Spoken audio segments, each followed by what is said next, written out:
Good, হয়ে গেছে। কল্যাণী, মাল্যবান, সতীর্থ, এই তিনটাকে একসাথে যারা ভুলে যাও জীবন দাসের উপন্যাস, তারা সংক্ষেপে কসম পড়ে নিও। জীবনানন্দ দাশের কসম। এই যে এটা হচ্ছে তোমার কল্যাণী, এটা হচ্ছে সতীর্থ, এটা হচ্ছে মাল্যবান, এটা হচ্ছে জীবনানন্দ দাশের কসম। তাহলে আমাদের মনে থাকবে। ওকে, তাহলে আমরা এই কথাটা মানে বলছিলাম, ধর্ম সাধারণ লোকের কাছে সংস্কৃতি, আর সংস্কৃতি শিক্ষিত লোকের এবং মার্জিত লোকের কাছে ধর্ম। এই কথাটা মানে যদি আমার বুঝতে হয়, তাহলে আমাকে বুঝতে হবে ধর্ম বিষয়টা কি। প্রথমত ধর্ম হচ্ছে অবশ্য পালনীয়, অর্থাৎ যেটা পালন করতেই হবে। যেমন ধরো একজন ধার্মিক মানুষ 5 বেলা কি পড়ে, নামাজ পড়ে। সেই ধর্মটাকে সিরিয়াস হিসাবে নেয় এক না দুই, তাহলে বলো সে কি সিরিয়াস হিসাবে নেয় নাকি পারফুমটরি ভাষা ভাষা সুপারফিশিয়ালি ভাষা ভাষা নেয়? ধর্মটাকে একজন ধার্মিক মানুষ এক সিরিয়াস হিসাবে নেয়। ঠিক আছে, আর এই কথাটাই বলছে ধর্ম সাধারণ লোকের নিজস্ব সংস্কৃতি। যাই হোক, ধর্মটাকে একজন সাধারণ মানুষ সিরিয়াস হিসাবে নেয়। অন্যদিকে যারা শিক্ষিত আর মার্জিত মানুষ, তারা সংস্কৃতিটাকে সিরিয়াস হিসাবে নেয়। সংস্কৃতিটাকে তারা অবশ্য পালনীয় মনে করে, সংস্কৃতিটাকে এমন সিরিয়াস হিসাবে নেয় যে সংস্কৃতিটাকে তারা পালন করা নিজেদের ধর্ম মনে করে। শিক্ষিত মার্জিত মানুষ মনে করে যে তোমার পয়লা বৈশাখ পালন করা ম্যান্ডেটরি, বাধ্যতামূলক, এটা সংস্কৃতির অংশ। যেরকম একজন নামাজি মানুষ ধর্মটাকে খুব গুরুত্ব দেয়, অবিকৃত মনে করে, সেরকম শিক্ষিত মার্জিত মানুষ সংস্কৃতিটাকে ধর্মের মতো মনে করে। আর সাধারণ মানুষ ধর্মটাকে সংস্কৃতি বানায় ফেলছে কিভাবে? সাধারণ মানুষ 5 ওয়াক্ত নামাজ পড়ে ঠিকই, আমরা রেগুলার যা করি তাই আমাদের সংস্কৃতি। যেমন সাধারণ কিছু মানুষ আছে যারা 5 ওয়াক্ত নামাজ পড়ে কিন্তু মানুষের ক্ষতি করে, মানুষের অনিষ্ট করে। কারণ ধর্মে তো ক্ষতি করার কথা নাই, ধর্মে তো বলা আছে পরোপকার করার কথা, কিন্তু 5 ওয়াক্ত নামাজ পড়ার পর মানুষের ক্ষতি করে, মজুদদারি করে, চোরাকারবারি করে, ঘুষ খায়, সুদ খায়। তাইলে তার যে নামাজটা, তার নামাজটা কিন্তু আর নামাজ নাই, নামাজের উদ্দেশ্য থেকে বিচ্যুত হয়েছে, তার নামাজটা হয়ে গেছে আমরা রেগুলার যা পালন করি তা হচ্ছে কি সংস্কৃতি, তাহলে তার নামাজটা হয়ে গেছে সংস্কৃতির মতো। এবার আমার কথা কি তোমাদের কাছে ক্লিয়ার হয়েছে? কথাটা কি ক্লিয়ার? অর্থাৎ কিছু সাধারণ মানুষ, অশিক্ষিত মানুষ, তারা ধর্মটাকে এমন ভাবে পালন করে, ধর্ম পালন করে কিন্তু ধর্ম মর্মটা বুঝে না। তাই এই ধর্মটাকে তারা পালন করে রেগুলার, আর যারা রেগুলার পালন করে তাকে আমরা সংস্কৃতি বলি। অর্থাৎ ধর্মটাকে পালন করে সংস্কৃতি মানুষের। আর শিক্ষিত মার্জিত মানুষটাকে সংস্কৃতিটাকে ধর্মের মতো পালন করে। এটা তো সুশীল সমাজ শুনলে কান্না করে দিবে। না, এটা সুশীল সমাজ জানে। এই যে সংস্কৃতির কথা, মোতাহার হোসেন চৌধুরীর বিখ্যাত প্রবন্ধ, এই সম্পর্কে সুশীল সমাজ ওয়াকিবহাল। তাহলে আশা করি তোমরা এই কথার মানেটা বুঝতে পেরেছো। ঠিক আছে? সাধারণ মানুষ ধর্মকে বেশি জোর দেয়, আর শিক্ষিত মার্জিত মানুষ কোনটাতে বেশি জোর দেয় বলো তো? শিক্ষিত মার্জিত মানুষ কোনটাতে বেশি জোর দেয়? সংস্কৃতিতে বেশি জোর দেয়। হ্যাঁ, এই তো হয়ে গেছে। রাসেলের শিষ্য তো। ঠিক আছে, এই যে প্রথমে দেখো বার্ট্রান্ড রাসেলের শিষ্য এখানে বলা আছে। এখানে দেখবা সভ্যতা আছে না, সভ্যতা, সিভিলাইজেশন নামে একটা বই আছে, সিভিলাইজেশন বইয়ের অনুকরণে তিনি লিখেছেন সভ্যতা। আর একটা হচ্ছে কনকোয়েস্ট অফ হ্যাপিনেস, ওই বইটার অনুকরণে তিনি লিখেছেন সুখ। তবে সব কথা আমরা বলতে পারি মোতাহার হোসেন চৌধুরী, আমি এটা তাকে পড়তাম এসএসএস, মানে তার সব কথার মধ্যে স আছে, মোতাহার হোসেন চৌধুরী সব কথা স, আমি হস্ত থেকে পড়তাম তিনটা। এই যে ততে হচ্ছে তিনটা স আছে তার লেখার মধ্যে, যেমন সভ্যতা, সংস্কৃতির কথা, সুখ এবং সভ্যতা, তিনটাই তার স, মোতাহার হোসেনের তিনটা স। তাইলে আশা করি মনে থাকবে। যেহেতু একটু আমরা বলেছিলাম কসম, কল্যাণী, মাল্যবান, আর হচ্ছে তোমার সতীর্থ কার বলতো? জীবন দাসের। এবার বলতো সুখ, সভ্যতা, সংস্কৃতির কথা কার? মোতাহির হোসেন চৌধুরী। ওকে, হয়ে গেছে। আমরা আবুল ফজল সম্পর্কে পড়ছিলাম, বুদ্ধিমুক্তি আন্দোলন, তিনি দুটো বিশ্ববিদ্যালয়ে গেছিলেন, ভিসি ছিলেন। আবুল ফজল আবার তোমার মনে করো 52 ভাষা আন্দোলন নিয়ে লিখছে, মুক্তিযুদ্ধ নিয়ে লিখছে, দুদিনে 3 লিপি, আবার বঙ্গবন্ধুকে নিয়েও লিখছে, শেখ মুজিব তাকে যেমন লিখেছে। আবার তিনি সরকারের শিক্ষা বিষয়ক উপদেষ্টা, মানে মন্ত্রী ছিলেন, শিক্ষামন্ত্রীর মতো আর কি পদমর্যাদা। এটা আমাদের আর পড়ার দরকার নাই। এখানে নামটা আমি দেখতে পাচ্ছি না কার, অন্নদা শঙ্কর রায়, কিছু পড়ার দরকার নাই, এগুলো ফাও, একবারে ফাও। আমরা যা যা পড়ছি দেখি তোমাদের মনে আছে কিনা। এই তো মনে আছে, দেখি দেখি। একজন লোক ছিল, সেই লোকটা আফগানিস্তানে যেতে রেগুলার। আফগানিস্তানে গিয়ে আফগানিস্তানের এক নায়িকা লিখে নিয়ে উপন্যাস লিখেছে স্বপ্ন। আর আফগানিস্তানের এক নায়ক আব্দুর রহমান, আব্দুর রহমানকে নিয়ে সে লিখেছে দেশে বিদেশে ঘুরে ফিরে। সেই লোকটাকে বলা সৈয়দ মুস্তফা আলী। গুড। তাহলে সৈয়দ মুস্তফা আলীর উপন্যাস, বিখ্যাত উপন্যাস কি? স্বপ্ন। আর সৈয়দ মুস্তফা আলীর বিখ্যাত ভ্রমণ কাহিনী হচ্ছে দেশে বিদেশে। এবার তোমাদের বলতে হবে মুস্তফা আলী দেশে বিদেশে কোন দেশের কাহিনী? দেশে বিদেশে ভ্রমণ কাহিনী কোন দেশের কাহিনী? আফগানিস্তানের কাহিনী। Thank you. বলতো দেশে বিদেশে ভ্রমণ কাহিনী একজন নায়কের নামে বারবার বলেছে আব্দুর, নায়কের নামে বারবার বলেছে আব্দুর রহমান। গুড। আব্দুর রহমান। সে আব্দুর রহমানের পাঞ্জাবের কথা বলেছেন, আব্দুর রহমানের সরলতার কথা বলেছেন, আব্দুর রহমানের রুটি খাওয়ার স্টাইল বলেছেন, আব্দুর রহমানের খাসির মাংস দিয়ে রুটি খাওয়ার স্টাইল বলেছেন। বেশ করে লেখক বলেছেন আব্দুর রহমানের সরলতা আমাকে মুগ্ধ করেছে। আব্দুর রহমান কি একা রুটি খাইছে না লেখকরা খাওয়াইছে? লেখকরা খাওয়াইছে, এই জন্য বেশি মনে আছে। মানে আব্দুর রহমান তাকে দারুণভাবে আপ্যায়ন করেছেন। হ্যাঁ, স্বপ্ন হচ্ছে রিয়েল ক্যারেক্টার, আফগানিস্তানের এক নারী স্বপ্ন, সেই নারীকে নিয়ে তিনি উপন্যাস লিখেছেন স্বপ্ন। এবার বলো স্বপ্ন কেমন, সুন্দর নাকি সুন্দরী নয়? স্বপ্ন কেমন হতে পারে, তোমরা কি বলো? নায়িকা জেনারেলি কেমন হয়? সুন্দর। তাইলে শবনম, শবনম ছিল অবিশ্বাস্য সুন্দরী। কেমন সুন্দরী? অবিশ্বাস্য সুন্দরী, মনে থাকবে। শবনম ছিল অবিশ্বাস্য সুন্দরী। এই অবিশ্বাস্য নামে তার একটা কি আছে? উপন্যাস আছে। আর শবনম ছিল তুলনাহীন সুন্দরী, তুলনাহীন নামে তার একটি উপন্যাস আছে। তাহলে আমরা তিনটা উপন্যাস পড়লাম, শবনম অবিশ্বাস্য সুন্দরী, শবনম তুলনাহীন সুন্দরী। ক্লিয়ার?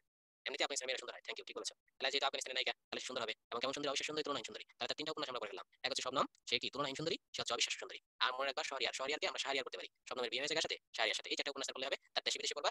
আর এদিক দিয়ে পঞ্চতন্ত্র এবং ময়ূরকণ্ঠী রম্য, এর মধ্যে এই পঞ্চতন্ত্রের মধ্যে একটা বিখ্যাত ইয়ে আছে, বই পড়া। বই পড়া যেরকম, বই পড়ার মধ্যে তোমার বিখ্যাত একটা কাহিনী আছে, বুঝতে পেরেছো? এক বন্ধু বই পড়তে খুব ভালোবাসতো, আরেক বন্ধু তাকে প্রচন্ড পরিমাণে হিংসা করতো।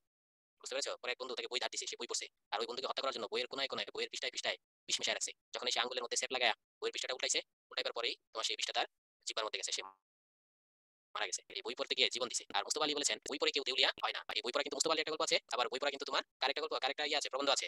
সেই প্রবন্ধটা আছে প্রমথ চৌধুরী। তাহলে বই পড়া দুজনের, বই পড়া মুস্তাফা আলীর, আবার বই পড়া প্রমথ চৌধুরীর। তাইলে আমরা ইতিমধ্যে তার তিনটা উপন্যাসের নাম আমরা পড়েছি, দেখি তোমাদের মনে আছে কিনা। বলছিলাম শবনম, শবনমের বাড়ি কোথায়? আফগানিস্তান। তাহলে আফগানিস্তানের মেয়েরা সুন্দর হবে সাধারণত। তাহলে আর দুইটা উপন্যাস কি হতে পারে তার? মুস্তাফা আলীর অবিশ্বাস্য এবং তুলনাহীন। Thank you. অবিশ্বাস্য এবং তুলনাহীন। শবনম কেমন সুন্দরী, অবিশ্বাস্য সুন্দরী। শবনম কেমন সুন্দরী, তুলনাহীন সুন্দরী। শবনমের সাথে কার বিয়ে হয়েছে? কার বিয়ে হয়েছে? শাহরিয়ারে বা শহরিয়ারের বিয়ে হয়েছে। গুড।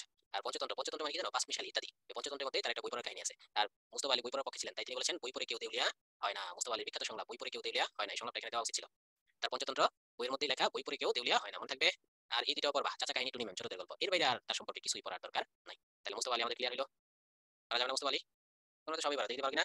অচিন্ত কুমার সেনগুপ্ত, বলতো অচিন্ত সেনগুপ্তের বাড়ি কইছিল বাংলাদেশের একটা স্পেশাল জায়গা, যারা খালি বিভাগ চাই, বিভাগ চাই, নোয়াখালীতে। গুড। অচিন্তের ছদ্মনাম কি ছিল? কি নামে, কি নারীর নামে লিখতেন তিনি? নোয়াখালী বিভাগ চাই, অচিন্তের বাড়ি নোয়াখালী, নিহারিকা দেবী, হ্যাঁ, এই নামে তিনি লিখতেন। এই তো তোমরা তো সবই পারো। তারপর বলতো কোন কবি, আমি অপশন দিব, বিষ্ণুদেব, সুধীন্দ্রনাথ, অমেয় চক্রবর্তী, কোন কবি জীবনে উপন্যাস লিখেন নাই, তাই তাকে ক্লাসিক কবি বলা হয়? সুধীন্দ্রনাথ দত্ত, সবই তো পারো। তারপর আমি বলেছিলাম তন্নি উত্তরি ফাল্গুনি হয় কি বাজায় বলতো? উত্তরি ফাল্গুনি আয় বসে বসে সে একটা মিউজিক বাজাচ্ছে, সেই মিউজিকটাকে কি বলা হয়? অর্কেস্ট্রা। তন্নি তন্নি অর্কেস্ট্রা বাজাচ্ছে কি? তন্নি সুরেন্দ্রনাথের কাব্যগ্রন্থ, তন্নি সুরেন্দ্রনাথের কাব্যগ্রন্থ, তন্নি সুরেন্দ্রনাথের কাব্যগ্রন্থ, উত্তরি ফাল্গুনি আয় সুরেন্দ্রনাথের কাব্যগ্রন্থ, অর্কেস্ট্রা। আচ্ছা, আমি আমাকে একটা পারমিশন দাও, আর কতক্ষণ আমি চালাতে পারি? আমরা স্পেশালি দুজন, মানিক বন্দ্যোপাধ্যায়, শওকত ওসমান, এই দুজনকে আমরা পড়বো। কতক্ষণ? তোমরা যতক্ষণ বলবো আমি ততক্ষণই। 9টা, আধা ঘন্টা, ঠিক আছে। 9টার মধ্যে ইনশাল্লাহ শেষ করবো। ওকে, তাহলে আরেকটু তোমাদের রিভিউ করে দিই তো। কসম কসম কার? কল্যাণী, কল্যাণী, তারপর হচ্ছে তোমার মাল্যবান আর সতীর্থ। কার কসম বলো তো? এই তিনটি উপন্যাস কার কসম? তিনটি উপন্যাস কার কসম? কার কসম? হ্যাঁ, জীবনানন্দ দাশের কসম। গুড, হয়ে গেছে। আর এই দুইটা বলো তো? অবিশ্বাস্য সুন্দরী, তুলনাহীন সুন্দরী, দুইটা কার? অবিশ্বাস্য সুন্দরী আফগানিস্তানের নারী, অবিশ্বাস্য সুন্দরী আফগানিস্তানের নারী, তুলনাহীন সুন্দরী সৈয়দ মুস্তাফা আলী। থ্যাংক ইউ, হয়ে গেছে। সবই দিতে পারো তোমরা। যারা কনফিউশন লাগছে তারা একটু পরিশ্রম করো, হ্যাঁ, একটু পরিশ্রম করো। আমি অসহায়, আমি এখন তোমাদের একটু প্রশ্ন করে আমি রেস্ট নিই, আবার এই জায়গায় আসবো, নো প্রবলেম। আর এগুলো করার দরকার নেই, হ্যাঁ, এখানে যাচ্ছে করার দরকার নেই। আচ্ছা উজাইফা, লাস্ট ক্লাসে কিছু পড়া বাকি ছিল ভাই, আজকেটাই তো শেষ হচ্ছে না, তুমি লাস্ট পড়া নিয়ে আবার দুই টেনশন করতেছো। আজকেটাই তো শেষ হচ্ছে না। Thank you Khaled. হুম, এখানে দেখি তোমরা তো বললা বেশ লেগে গেছে, দেখি তোমরা কত পার্সেন্ট অ্যান্সার দিতে পারো। সবাই অ্যান্সার দিবা, হ্যাঁ। না পড়া জিনিস কেন স্লাইডে দিয়েছে? স্লাইডে কি কম দিবে? স্লাইডে তো সবই দিবে, স্লাইড তো হবে পূর্ণাঙ্গ। আর আমি টিচার, আমার কাছে তোমাকে সিলেক্ট করে দেওয়া কি পড়বা কি পড়বা না। কিউএন এর উত্তর তো আমি দিবে না, কাউসার দিবে, বুঝছো? আচ্ছা এখানে দেখি তোমাদের কি কি মনে আছে, হ্যাঁ? তাইলে বলো তো দেখি, বোবা কাহিনী উপন্যাসটি কার? হ্যাঁ, 5-7টা প্রশ্ন করে আবার পড়াতে দিকে যাবো। বোবা কাহিনী একমাত্র উপন্যাস লিখেছে জসীমউদ্দিন, হয়ে গেছে। জসীমউদ্দিন মাতুলালয়ের জন্য চেনে। মাতুল মানে কি? মাতুল মানে কি? মামা। আচ্ছা, আসমান সিং ছিল, আসমান সিং একটা পল্লীবধূ ছিল, পল্লীবধূর নাম কি ছিল মনে আছে তোমাদের? অপশন দিব আমি। পল্লীবধূর নাম মধুমালা, হ্যাঁ মধুমালা। Thank you. মধুমালা কার মেয়ে ছিল? মধুমালা পেশাজীবীর মেয়ে, বাদ্যের মেয়ে। মধুমালা হচ্ছে নায়িকা কি? বেদের মেয়ে মধুমালা। মিশা সওদাগরের অত্যাচারী কিসের মায়া ছেড়ে দিয়েছিল? শহরের মায়া না গ্রামের মায়া? কিসের মায়া? গ্রামের মায়া ছেড়ে কোথায় চলে গেছিল? পদ্মা পারে, হ্যাঁ সব পার। সুজন বৈদ্যার ঘাট, এটার মধ্যে নায়িকার নাম মনে আছে তোমাদের? নায়িকার নাম তুলি না তুলি? সুজন বৈদ্যার ঘাটে তুলি, তুলি কি ছিল? হিন্দু না মুসলিম? হুম। সংস্কৃতির কথা সুখ কার? সুখ প্রবন্ধটি কার? সংস্কৃতির কথা সুখ আর হচ্ছে তোমার একটা কি বলতো? সংস্কৃতির কথা সুখ আর একটা কি? কনকোয়েস্ট অফ দ্য হ্যাপিনেস হচ্ছে সুখ। Motaher Hossain, thank you. সভ্যতা, সিভিলাইজেশন, সভ্যতা, মোতাহের হোসেন চৌধুরী, হয়ে গেছে। Good. অবিশ্বাস্য সুন্দরী আফগানিস্তানের মেয়েরা, অবিশ্বাস্য সুন্দরী, তুলনাহীন সুন্দরী, ঠিক আছে। সৈয়দ মুস্তাফা আলী, গুড। মহানগর, বিশেষ করে মহানগরের পতিতা মেয়েদের কষ্ট নিয়ে, মহানগরের মানুষের কষ্ট নিয়ে বিখ্যাত একটি ছোট গল্প। মহানগর কার? প্রেমেন্দ্র মিত্র, হয়ে গেছে। সবাই তো দেখি পারছো, তো খুলে আছে কারা গেলা বুঝলাম না। আচ্ছা এর মধ্যে বলো তো, চর গুলা কার? ময়নামতি চর, মধুমতি চর। চর গুলা, চরের কাব্য গুলা বন্দে আলিমিয়া, চরের কাব্য বন্দে আলিমিয়া, থ্যাংক ইউ। রবীন্দ্রনাথ ময়নামতি চরের প্রবন্ধ মুখবন্ধ লিখেছিলেন, ঠিক আছে। পরে মনে থাকে না, পড়তে হবে, কুবরা পড়তে হবে। আচ্ছা, নজরুল ভালোবেসেছিলেন কাকে? ভালোবেসে লিখেছিলেন বাতায়ন পাশে গুবাক তরুর শাড়ি। বাতায়ন মানে, হ্যাঁ নুরুন নাহারকে, এই তো হয়ে গেছে। সাবাস সাবাস। হুম, তাহলে কল্লোল আর শিখা, কল্লোল কত সাল, শিখা কত সাল বলো? কল্লোল কত? কল্লোল কল্লোল 23, শিখা কত? শিখা 27, এই তো এটাও হয়ে গেছে। শিখার আবুল হোসেন অধ্যাপক, ঢাকা বিশ্ববিদ্যালয়ের অধ্যাপক ছিলেন আবুল হোসেন। তিনি হচ্ছেন শিখার মূল সম্পাদক। এরপর অনেকেই সম্পাদনা করেছেন, অনেক বড় একটা কমেন্ট কি জন্য করলাম? কমেন্ট হারিয়ে গেছে, দেখা যায় না। তাহলে তো এখান থেকে তোমাদের সব মনে আছে। বলো তো দেখি, আমাদের দেশে যেরকম সিনেমাল দিন নাট্য আন্দোলনের জন্য বিখ্যাত, কলকাতায় নাট্য আন্দোলনের জন্য বিখ্যাত কে? হ্যাঁ, মোতাহার হোসেন চৌধুরী। বুদ্ধিমুক্তি আন্দোলনের জন্য বিজন ভট্টাচার্য, হয়েছে, অ্যান্সার হয়েছে। বিজন ভট্টাচার্য হয়েছে। উদীচী শিল্পগোষ্ঠী প্রতিষ্ঠা করেছেন কে? উদীচী শিল্পগোষ্ঠীটা কে প্রতিষ্ঠা করেছেন? সত্যেন সেন। উদীচী সত্যেন সেন, সব ঠিক আছে। সব্যসাচী লেখক কে? সব্যসাচী লেখক, সব্যসাচী লেখক, সব্যসাচী লেখক বুদ্ধদেব বসু, সব্যসাচী লেখক বুদ্ধদেব বসু, রবীন্দ্রনাথ। সেটাও ঠিক আছে, বুদ্ধদেব রবীন্দ্রনাথ। আর হচ্ছে সৈয়দ শামসুল হক সব্যসাচী লেখক। ভাইয়া তোমার ইয়ারা দেখতে পাচ্ছি না, ওদিকে দুঃখিত। এসএমএসটা চলে যাচ্ছে, অন্যান্য উত্তরে চলে যাচ্ছে, দেখা যাচ্ছে না। মোতাহার হোসেন চৌধুরী, তিনি, হ্যাঁ, মোতাহার হোসেন চৌধুরী বুদ্ধিমুক্তি আন্দোলন মানে শিক্ষা পত্রিকার সাথে জড়িত ছিলেন। আবুল ফজল শিক্ষা পত্রিকার সাথে জড়িত ছিলেন। আবুল হোসেন শিক্ষা পত্রিকার সাথে জড়িত ছিলেন। ডক্টর মোহাম্মদ শহীদুল্লাহ শিক্ষা পত্রিকার সাথে জড়িত করেন। পাখি নীরের মতো চতুর্নাটের গণতা সেন। এখানে নিঃ শব্দটি আশ্রয়, আশ্রয় অর্থে ব্যবহৃত হয়েছে।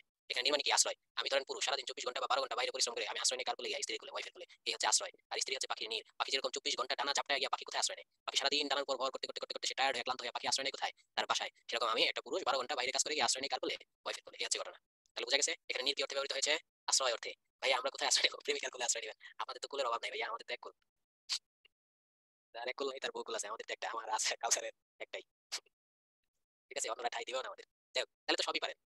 হুম, মোতাহির আর মোতাহারের ডিফারেন্স কি বুঝাইবে? আচ্ছা ঠিক আছে, এটা একটু আমি সংক্ষেপে বলে দিতে পারি। দেখো, বাংলা সাহিত্যে মোতা দুইজন, আমি এদেরকে নাম দিয়েছি। একজনের নাম হচ্ছে কাজী মোতা, একজনের নাম কাজী মোতা, আর একজনের নাম চৌধুরী মোতা। এই দুই মোতা।